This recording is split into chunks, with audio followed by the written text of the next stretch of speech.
This is my first time taking the train in Accra. We'll go inside, we check the nice places, the nice seats. I actually bought the first class ticket. For the Accra train, they have 2 classes. The first class and the second class. 7 cedis for first class and the second class is 5 cedis.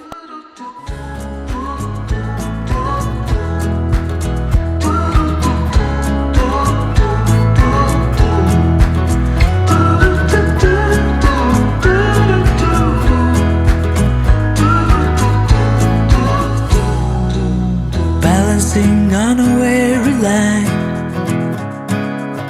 too scared to trust you and jump down.